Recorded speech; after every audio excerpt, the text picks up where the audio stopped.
트럼프 대통령이 이란과의 협상이 빠르게 진전되고 있다며 조기 합의 가능성을 강조하면서도 또 한편으론 하르그 섬을 점령하는 방안을 검토하고 있다고 밝혔습니다.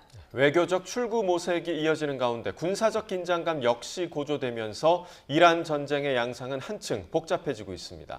전문가와 조금 더 자세한 이야기 나눠보겠습니다.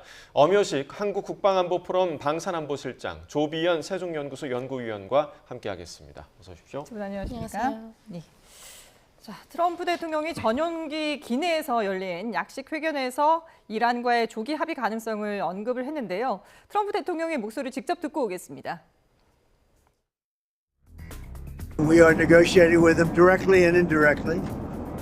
We have emissaries, but we also they gave us, I think, out of a sign of respect, 20 boats of oil, big boats of oil, going through the Hormuz Strait, and that's taking place starting tomorrow morning. I would only say that we're doing extremely well in that negotiation. We will probably, I think we'll make a deal with them. Pretty sure. We're dealing with different people than anybody's dealt with before. It's a whole different group of people. So I would consider that regime change. 네, 대화가 잘 이루어지고 있고 그리고 그동안에는 못 봤던 사람들과 대화를 하고 있다. 그래서 이들이 정권 교체까지도 한 것이다라는 평가를 했는데 글쎄요. 지금 이 발언들 어떻게 보셨나요? 트럼프 대통령은 전쟁 시작하자마자 이겼다고 여러 번 반복적으로 발언을 했지 않습니까? 예. 근데 트럼프 대통령의 말과는 다르게 전쟁은 계속되고 있고 그렇죠.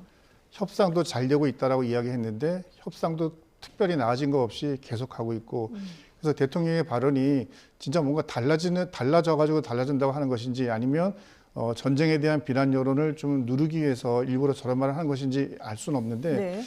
트럼프 대통령이 4월 6일까지를 일단 기한으로 줬지 않습니까? 그러면 4월 6일 안에는 분명히 무언가 가시적인 것들을 만들어내야지만이 미국 내부에서도 트럼프 대통령에 대한 부정적 여론을 잠재울 수 있는데 현재까지는 호르무즈 해협에서 20여 척의 유조선이 빠져나가도록 됐다.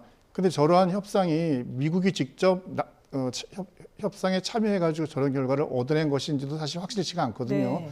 그러니까 뭐 파키스탄이나 인도 같은 나라들이 개별적으로 협의해서 이란이 그냥 그런 나라들에게 통과해도 좋다라고 허락해 준 것으로 볼 수 있기 때문에 미국이 진짜 이 협상에서 실질적인 영향력을 발휘하고 있는지 이 부분에 대해서는 여전히 좀 의문이 드는 상황입니다. 예. 네, 자 지금 알 수 없다, 또 의문이 드는 상황이다 이렇게 평가를 해주셨는데 뭐 전용기에서는 이렇게 얘기를 했는데 또 영국의 한 언론과는 하르그 섬 점령 가능성을 또 공개적으로 거론을 했습니다. 본인이 석유에 대한 욕심이 있다라는 그런 언급을 하면서도요. 그러니까 좀 어떤 말이 진심인지를 구분할 수가 좀 없는 것 같아요. 어떻게 좀 들으셨어요? 네, 뭐 겉으로 보면 이게 상충되는 발언으로 보입니다. 그런데 이제 일관성이라고 볼 수 있는 부분은 트럼프 대통령이 지금까지 해온 모든 협상들이 다 이런 양면 전술을 가지고 있었습니다. 네.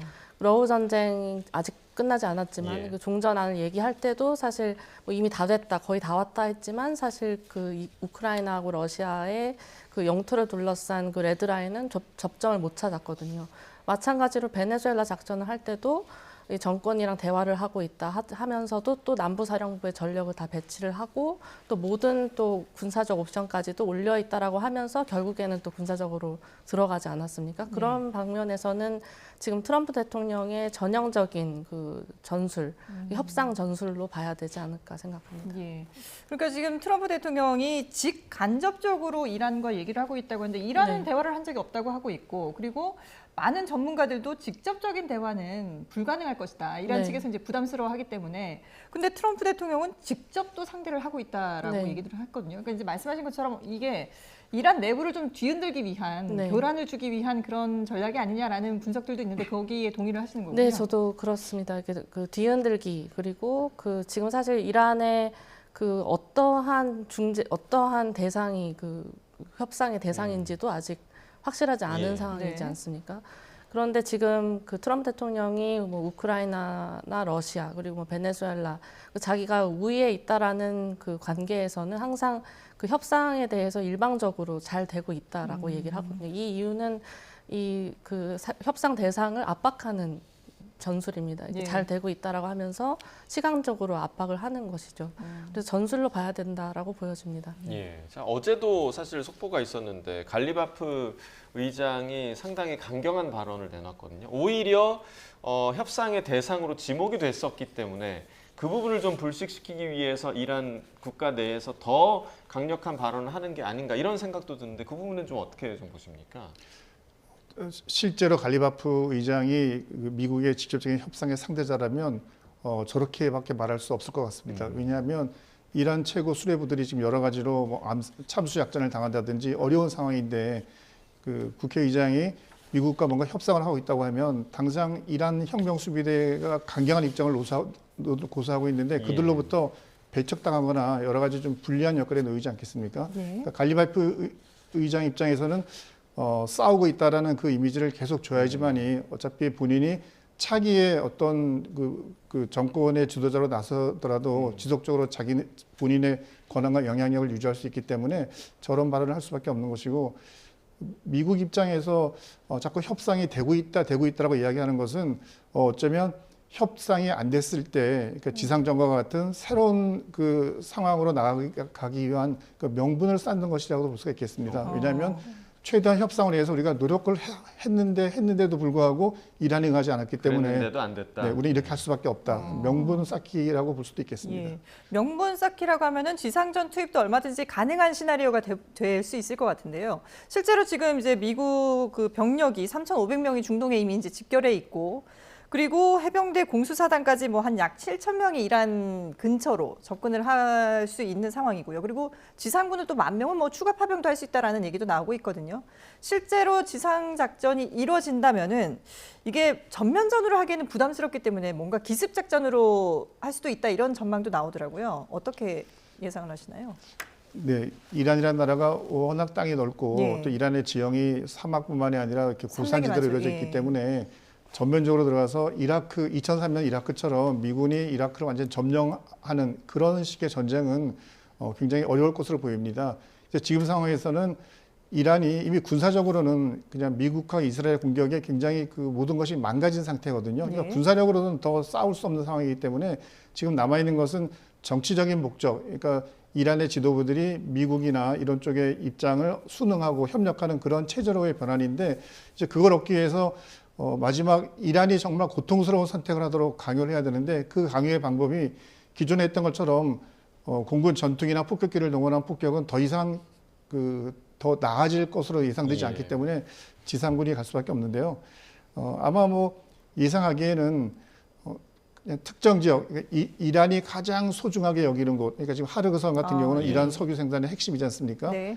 두 번째는 그 호르무즈 해협 근처에 있는 여러 개의 섬들, 이런 섬들을 장악하게 되면 지금은 이란이 그런 그 다른 국가들의 선박을 통행을 못하게 하지만 오히려 반대로 미군이 거기를 점령하게 되면 미군이 그런 선박들의 통행권을 쥐게 될 수 있는 것이니까 오히려 미국이 되게 유리해지고 이란으로서는 더 이상 협상 카드가 없어지게 되는 거죠. 그래서 유력한 것은 하르그 섬, 그다음에 호르무즈 해협 인근의 섬들인데 뭐 조금 더 그 생각을 해본다면 이란의 남부 지역, 그러니까 그 오만만 인근에 있는 이란 지역을 미군이 1차적으로 점령을 하게 된다면 이란 입장에서는 미군의 지상전이 이것이 실제 구호가 아니라 실제 할 수 있는 것이구나. 이런 것이 계속되다 보면 이란의 어떤 뭐 체제 보장 이런 네. 것들도 위험할 수 있구나. 그런 측면에서 협상으로 나설 수 있는 여지가 있다고 볼 수 있겠습니다. 예. 예. 워낙에 그 호르무즈 그 해협 안쪽으로 지금 하르그 섬이 있지 않습니까? 네, 그러니까 맞습니다. 페르시아만 안쪽에 하르그 섬이 위치해 있기 때문에 그 앞쪽에 있는 섬들을 먼저 점령해야 할 것이다라는 지금 네. 관측이 나오고 있는 거고 그런데 점령을 하더라도 이란 본토에서 날아오는 미사일들에 대해서는 어떻게 대응을 할 것인가 이 부분도 문제 아니겠습니까? 네, 근데 방금 그 엄효직 실장님께서도 잘 말씀을 해주셨지만 그 이란의 군사력이라는 게 물론 어느 분들은 이제 뭐 아껴 쓰고 있다라고는 하지만 사실 개전 초기부터 미국이 가장 먼저 한 것이 그 이란의 남부 연안을 거의 초토화시키는 것이었습니다. 그래서 지난주만 해도 지금 미국 중부사령부가 한 8,000개 표적을 했다라고 했는데 지난주 말에 가면 뭐 11,000개, 그러니까 일주일 상간에 3,000개 표적을 더 때린 거거든요. 네. 그리고 트럼프 대통령이 얼마 전에 그 인터뷰한 내용에서 뭐 그 제가 정확한 수치가 기억이 안 나는데 한 3,554개 표적이 더 남았다라고 했습니다. 거의 예. 대부분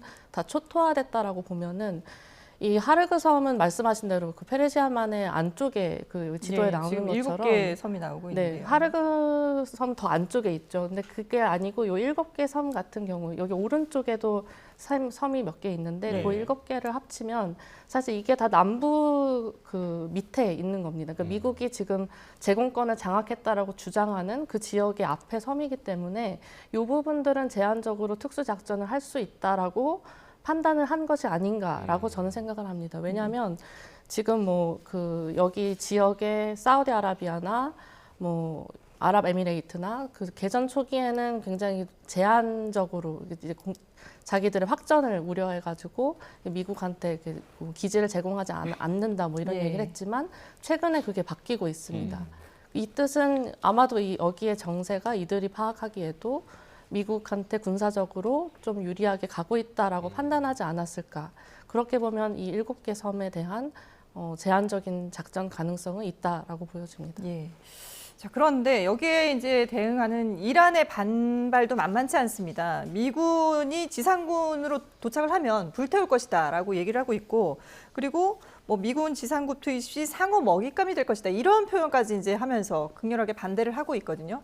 근데 지금 또 일부 보도에서는 미국이 이란의 모든 무기를 뭐 초토화시켰다라고 하지만 실제로는 3분의 1밖에 파괴를 하지 못했다라는 얘기도 있고요. 이란의 저항이 어느 정도로 좀 심할 것으로 보시나요?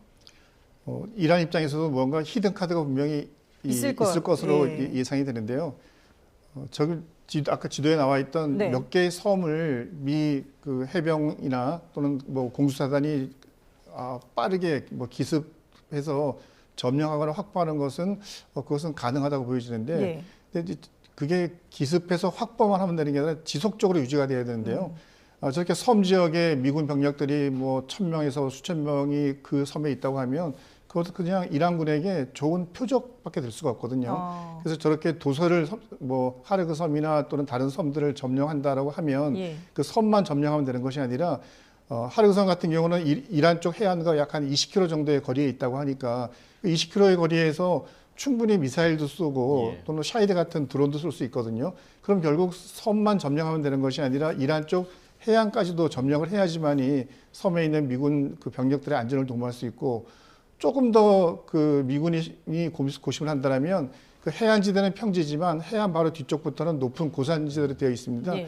그런 고산지대 위에서도 이란군들이 미사일이나 여러 가지 그 공격적인 무기를 사용할 수 있기 때문에 적어도 섬을 확보한다면 섬에다가 미사일이나 드론을 쏠 수 있는 그 해안 지역의 평지, 그다음에 해안 뒤에 있는 산악 지역까지 미군이 완벽하게 컨트롤할 수 있어야지만 아마 이 지상작전에서 인명 피해도 덜 나지 않고 네. 미군이 의도한 목적을 달성할 수 있을 것으로 생각이 됩니다. 예, 어쩌면 뭐 이제 조 의원님께서 방금 전에 얘기해 주신 남부 지역을 얼마나 미국이 확보를 하고 있느냐, 네. 이 부분이 이 섬 지역을 탈환할 수 있는지 여부에 대한 관건이 될 수 있을 것 같고, 지금 이런 보도도 있습니다. 핵 확산 금지 조약 NPT 탈퇴까지 이란이 검토하고 있다. 이거는 우리가 어떻게 좀 해석을 해야 되는 겁니까? 네, 뭐 이란의 불만 표현이라고 예. 봐야 되겠습니다. 지금 이란이 주장하는 게 뭐냐면 지금 NPT 안에 이 평화적 핵 이용에 대해서는 이 보장을 해줘야 되는데 지금 이스라엘이나 미국이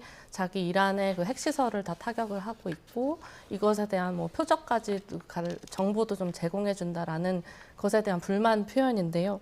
근데 우리가 그 잊지 말아야 될 것이 하나가 뭐냐면 이 IAEA 국제 원자력 기구는 이란이 이 평화적 핵 사용이 아니라 다른 쪽으로 군사적 용도로 가고 있다라는 우려를 지속적으로 얘기를 해왔습니다. 왜냐하면 지금 뭐 저희가 잘 알고 있는 450kg의 60%로 농축된 우라늄 같은 경우 이게 지속적으로 보도가 되고 있는데 사실 민수 그 원자력 발전소를 돌리는 데는 5%만 농축을 하면 되고 예. 이란은 이미 5%는 한 6,000kg을 이미 가지고 있습니다. 그러니까 60%를 왜 필요한 것이냐. 그리고 뭐 IAEA의 그런 감시나 이런 것들을 받아들이지 않는 측면, 그리고 공개하지 않는 시설, 의심할 수밖에 없는 그런 여러 가지 그 단서들이 있었고 최근 이제 작년 2025년 6월 그 이란의 핵시설 공습 이후에 또 이란이 이제 공개적으로 이렇게 되면은 우리도 이제 억제 전략을 다시 생각할 수밖에 없다.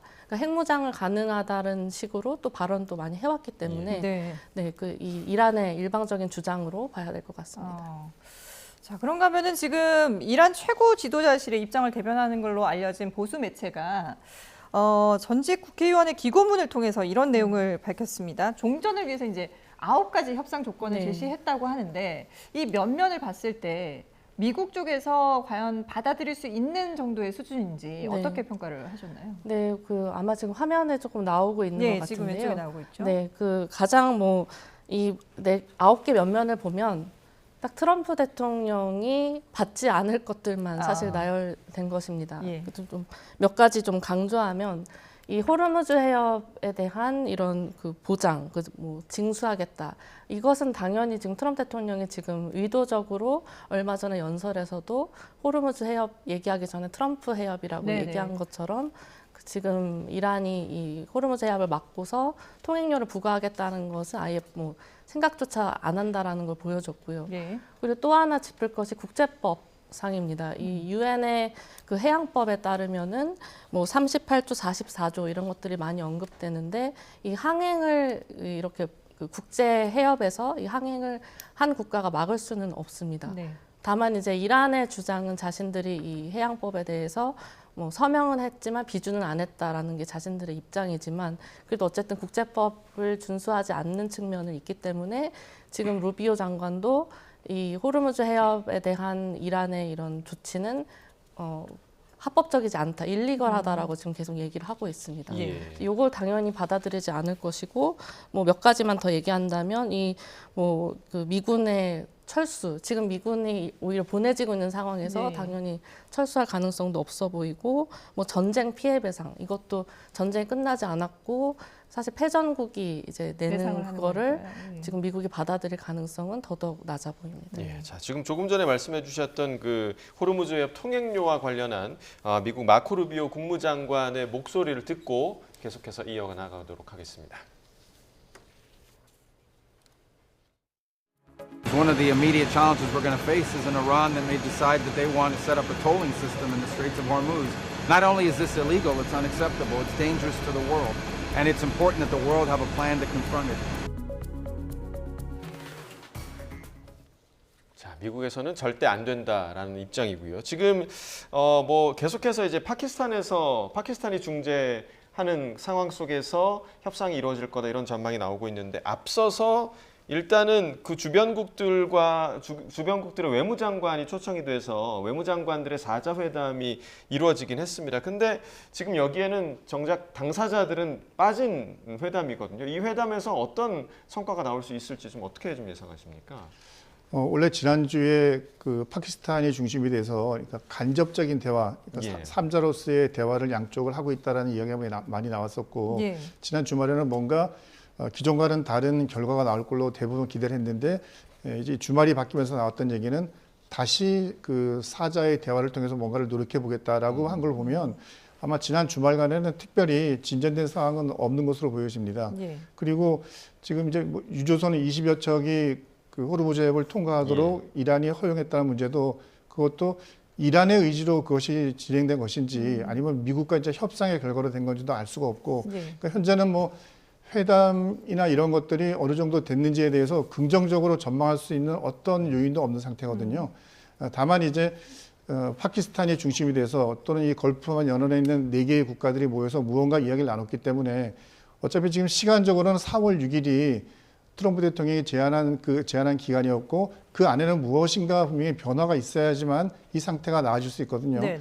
전쟁이 장기화되는 것은 미국 입장에서도 그렇게 택할 만한 것은 아니고 이란도 말로는 항전과 순교의 전쟁을 외치지만 만약 하는 것은 이란 입장에서도 원하지 않는 거니까 저는 이렇게 과도한 주장을 내놓는 가운데 자기들의 전쟁을 끝냈을 때 자국 국민들에게 명분 있는 어떤 이유를 설명할 수 있는 그 부분에서만 실리를 취한다면 이번 6일까지 그 사이에 어떤 변화는 일어날 가능성이 있다고 예상이 됩니다. 예. 자, 이런 가운데 예멘의 친이란 무장단체죠. 후티 반군이 참전을 공식 선언했습니다. 이란 전쟁이 또 다른 국면으로 접어들고 있는데요. 듣고 오겠습니다. وذلك بدفعة من الصواريخ المجنحة والطائرات المسيرة والتي استهدفت عددا من الأهداف الحيوية والعسكرية للعدو الصهيوني ستستمر بعون الله تعالى وبالتوكل عليه في تنفيذ عملياتها العسكرية خلال الأيام المقبلة حتى يتوقف العدو المجرم عن اعتداءاته وعدوانه. 예. 자, 이란 전쟁이 장기화되는 것도 우려되지만 이 전쟁이 확전되는 것도 상당히 좀 우려스러운 일인데, 근데 그동안에는 그래도 좀 잠잠했던 후티 반군이 이렇게 공식적으로 적들에게 참전을 한다라고 공식 선언을 했거든요. 네. 이렇게 되면은 좀 더 이 전쟁 양상이 좀 달라지는 거 아닐까 싶은데요. 네, 아마 그 판단을 내린 것 같습니다. 지금 미국이 지상전을 준비하고는 있지만 어쨌든 부담스러워하는 부분이 보이고 또 이란이 호르무즈 해협을 지금 통행권을 거의 뭐 막고 있는데 여기에 이제 자기들이 이제 홍해까지도 이제 가담을 한다면 미국의 전쟁 비용을 더 높일 수 있겠다라는 판단을 한 것 같습니다. 네. 근데 말씀하신 대로 이게 가장 우려스러운 부분은 지금 중동 국가들의 확전 가능성까지도 불러올 수 있다라는 점인 것 같습니다. 예. 지금 뭐 이게 전황이 이 미국한테 그래도 군사적으로 유리하다는 판단 하에 걸프 국가들이 지금 입장을 그래도 이번 전쟁을 통해서 이란의 그런 그 군사력은 아예 좀 그 약화시켜야 된다라고 미국한테 주문하는 걸 수도 있겠지만 그래도 지금 자신들도 공격을 받고 있기 때문에 더 이상 그 방어적인 입장만을 내세우기는 어려운 그런 상황. 그러면 이제 가담을 하게 되면 이게 또 행위자가 늘어나고 그러면 이 중동 정세 전반이 좀 더 확전될 수 있겠다라는 우려가 있습니다. 뭐 최근에 그 사우디아라비아나 아랍에미레이트에서 그 미군의 그 공군 그 기지를 허용한다든지 네. 아니면 뭐 그 과거의 그 방어적인 입장에서 좀 선회하는 모습을 보이고 있는 부분들이 앞으로 좀 주목해야 되는 지점들 같습니다. 네, 지금 뭐 저희가 이제 자막으로도 보내드렸지만 홍해 리스크 관련 얘기도 좀 나오고 있습니다. 왜냐하면 페르시아만에서 이제 호르무즈 해협을 통해서 나오는 길과 그리고 홍해를 통해서 나오는 그런 원유 선박들이 만약에 홍해까지 막히게 되면 이렇게 되면 국제유가가 지금 어떻게 될 것인가라는 우려가 커지고 있는데 지금 홍해 리스크에 대해서는 좀 어떻게 좀 전망하십니까?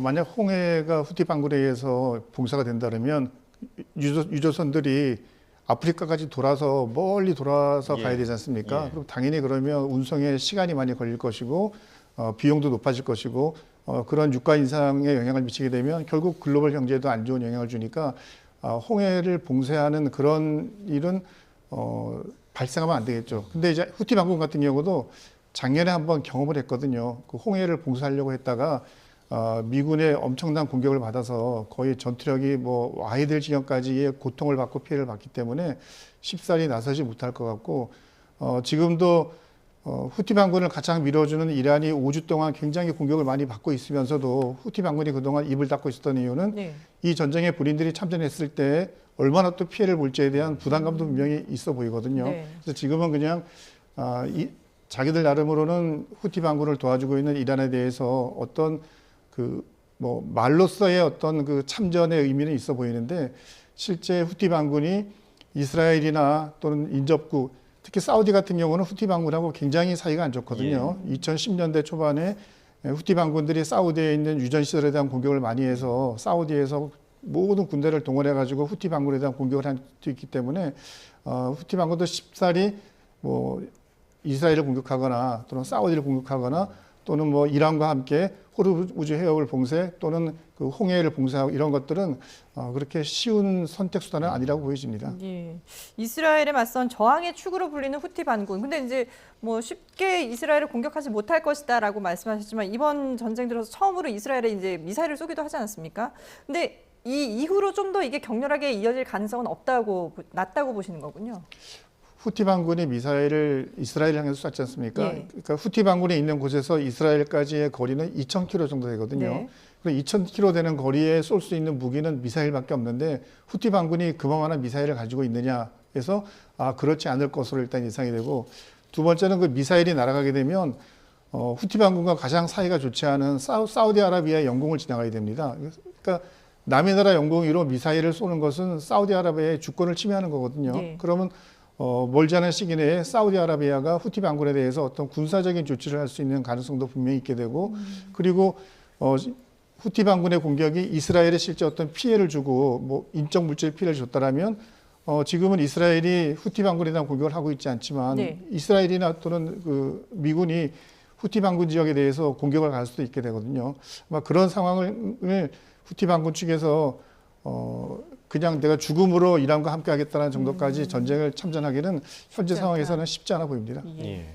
자, 이어서 이제 미국 내 상황을 좀 보자면 지금 뭐 트럼프 대통령이 편지 하나를 공개를 네. 했는데 지금 뭐 한 목사에게 받은 편지인데 화평케 하는 자는 복을 받는, 그러니까 성경을 지금 인용한 그렇습니다. 구절입니다.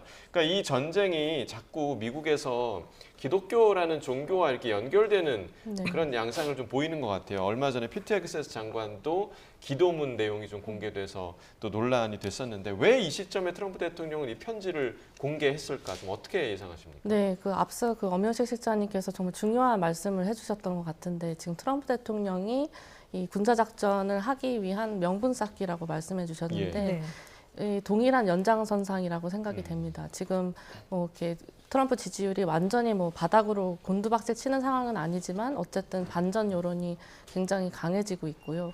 그런데 지금 미국이 군사작전 측면에서 이미 준비하고 있는 것은 앞서 말씀하신 그 3,500명 규모의 그 인도태평양의 그 트리폴리함이 도착을 했고 82 공수여단 2,000명 정도 수천 명이 갔고 그 다음에 지금 복서호가 샌디에고에서 출발해서 지금 4월 중순이면 아마 도착을 할 예정입니다. 그러면 지금 어느 정도의 지금 이란 협상이 제대로 안 된다라는 것을 감안을 하면 그 도서 지역에 대한 어떤 그 제한적인 부분이라도 군사작전을 할 가능성이 높은데 그러면 이것에 대한 국민들의 지지가 필요한 상황입니다. 그렇다 보니까 지금 트럼프 대통령이 이미 작년에 쓴 편지를 지금 시점에 다시 가져와 가지고 이 자신 트럼프 대통령은 이제 전쟁을 확대하는 사람이 아니라 평화를 만드는 자. 네. 트럼프만이 할 수 있다. 그러니까 이런 이란에서의 그런 서사를 만드는 것 같습니다. 아마 좀 가장 부담스러울 것이 과거 미국이 이라크 전쟁 들어갔을 때 그때는 9.11 테러가 있었기 때문에 네. 그 전쟁 초기 90%에 달하는 이런 지지율이 있었고 그런 서사가 있었지만 지금 그런 게 부족하기 때문에 종교 같은 것까지 가져올 수밖에 없는 그런 상황으로 보여집니다. 예. 국민의 지지가 필요하다고 했는데 주말 사이에는 미국에서 역대 최대 규모의 이제 트럼프 네. 대통령에 반대하는 시위가 일어나기도 했습니다. 그런데 지금 미국에 또 피해가 발생하면서 아마 이런 민심이 좀 더 악화되지 않을까 싶은데요.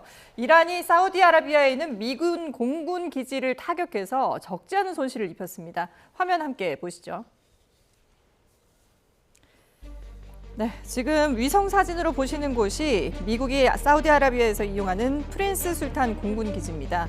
화면 오른쪽이 현지 시간 27일 이란의 미사일과 드론 공습을 받은 직후의 모습입니다. 적어도 12명이 부상당하고 다수의 공중급유기가 파손된 것으로 알려졌습니다. 미군 피해는 여기에 그치지 않았습니다. SNS에 공개돼 일파만파 퍼지고 있는 사진 속 군용기. 미 공군의 E3 센트리 조기 경보 통제기입니다. 기체 허리가 폭격을 받았는지 두동강이 나서 꼬리 부분이 완전히 잘려나갔습니다. E3 센트리는 거대한 회전 레이더로 수백 킬로미터 바깥의 적 항공기와 미사일 그리고 드론 등을 탐지해서 실시간으로 전파합니다. 이른바 하늘의 눈이라고 불리는 미국의 핵심 전략 자산입니다. 한 대에 3억 달러가량, 우리 돈으로 4,500억 원에 이르는 것으로 알려져 있습니다. 1970년대 도입 이후에 지금까지 적의 공격으로 파손된 적은 없었는데요. 이게 사실이라면 미군에는 뼈아픈 굴욕입니다.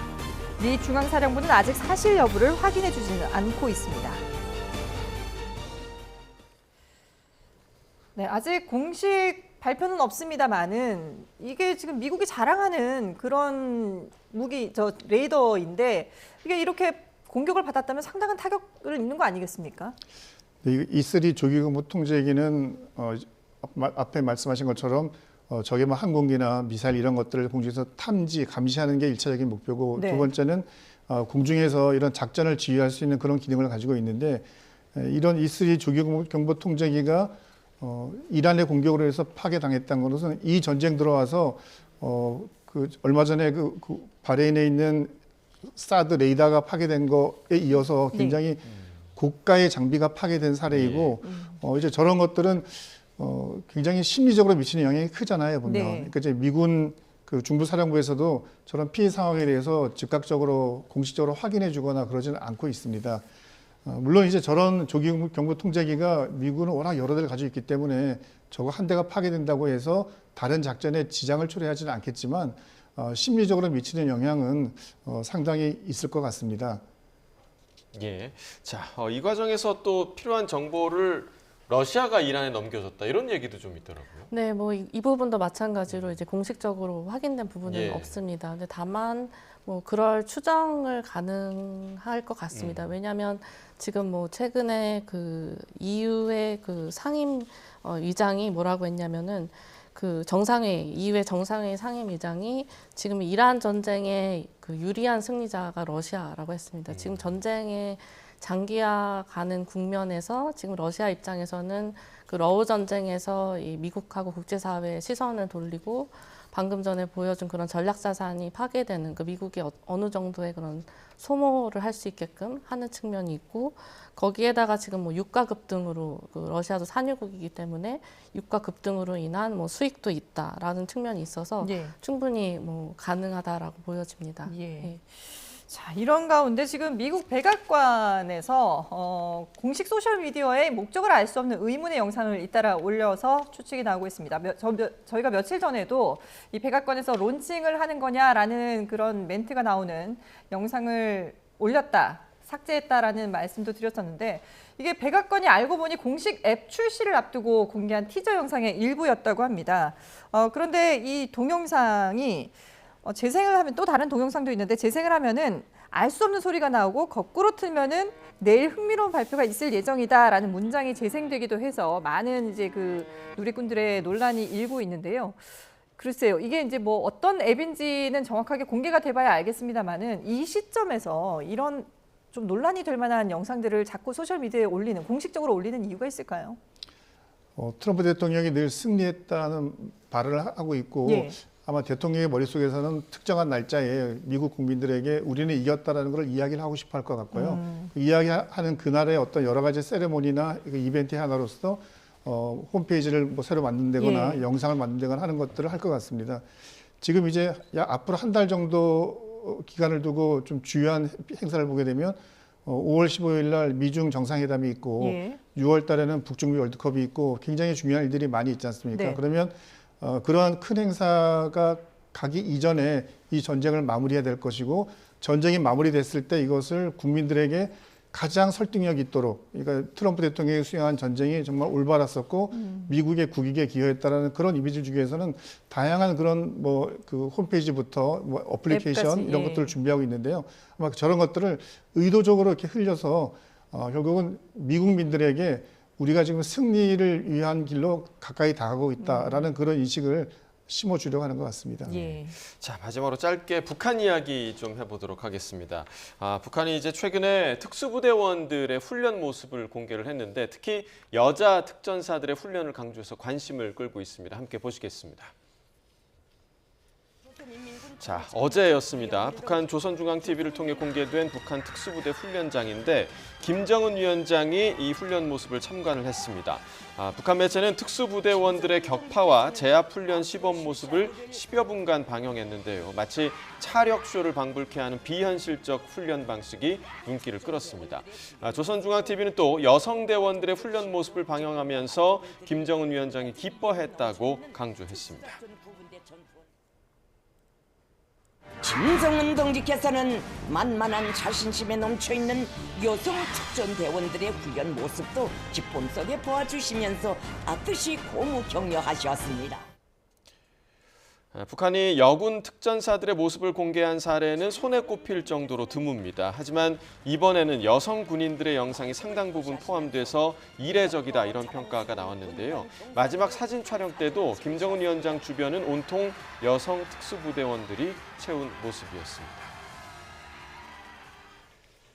자, 뭐 김정은 위원장뿐만 아니라 이제 그 특수부대원들도 상당히 좀 기뻐하는 그런 모습을 저희가 좀 볼 수가 있었는데 이렇게 여군들의 모습을 보여준 게 김정은 위원장의 딸이죠. 김주애로의 후계 구도를 고려한 거 아니냐 이런 분석도 나오더라고요. 어떻게 좀 보십니까? 최근 김정은 위원장이 여러 이제 행사를 참가할 때 보면 주변에 과거와는 달리 그러니까 여군들, 그러니까 여성이 등장하는 장면들이 굉장히 많이 나오고 있습니다. 김정은의 딸 김여정으로 이제 뭐 세습 그 정권을 넘겨주려 한다는 그런 것은 많은 추측이 있는데 김주애로. 김주애 죄송합니다. 근데 아직까지 드러난 건 없지만 여러 가지 뭐 미사일 발사하는 장면이라든지 저런 특수부대 훈련 장면에 그 딸을 데리고 다니는 것은 뭔가 지도자로서의 그 서사를 자꾸 쌓아주려는 그런 의도로 보여지게 되고 그리고 실제 김주애 같은 경우도 본인이 어린 나이임에도 불구하고 막 전차를 직접 조종하고 막 그러지 않습니까? 그래서 김정은이 김주애를 통해서 세습도 세습이지만 이게 단순하게 그냥 권력만 넘겨주는 것이 아니라 김주애가 지도자로서의 군사적 능력도 가지고 있다라는 것을 은연중 계속 주민들에게 알리는 그런 방편이라고 보여집니다. 예. 자, 김정은 위원장이 여군 부대 그 특수부대 훈련만 참관한 게 아니라 신형 고체 연료 엔진 시험도 참관을 했다고 하거든요. 네. 이걸 공개한 이유는 뭘까요? 지금 그 보니까 미국을 그 향한 그 ICBM의 능력을 좀 그 가시화하는 측면이 있다라고 보여집니다. 왜냐하면 이번 북한이 공개한 수치를 보면요, 이 최대 추력이 2,500kN입니다. 이게 지난 9월 했던 시험을 보면은 1,970kN. 그러니까 지난번보다 한 25%에서 26% 늘어난 추력인데 네. 이 엔진의 추력이 늘어났다는 것은 결국에는 장거리 미사일의 그 사거리하고 생존 능력 그리고 기동성에 연관이 되는 것이고 또 이번 보도를 보면은 이 탄소 섬유 복합체를 썼다고 하는데 이 부분도 마찬가지로 이 엔진과 동체를 더 멀리 날려버릴 수 있는 그런 것들을 보여주는 것이기 때문에 당연히 이 군사적 정치적 그 메시지가 다 담겨 있다라고 보여지고요. 다만 이게 이제 완벽하게 완성됐다기보다는 그런 방향으로 가고 있다라고 보는 게 정확할 것 같습니다. 북한이 미국에게 이란과 베네수엘라와는 우리는 다르다 이런 걸 이제 보여주기 위한 것이다라는 의미로 해석해 보겠습니다. 네, 지금까지 중동 상황 그리고 북한 움직임까지 알아봤습니다. 엄효식 한국국방안보포럼 방산안보실장 그리고 조비연 세종연구소 연구위원과 함께했습니다. 잘 들었습니다. 감사합니다.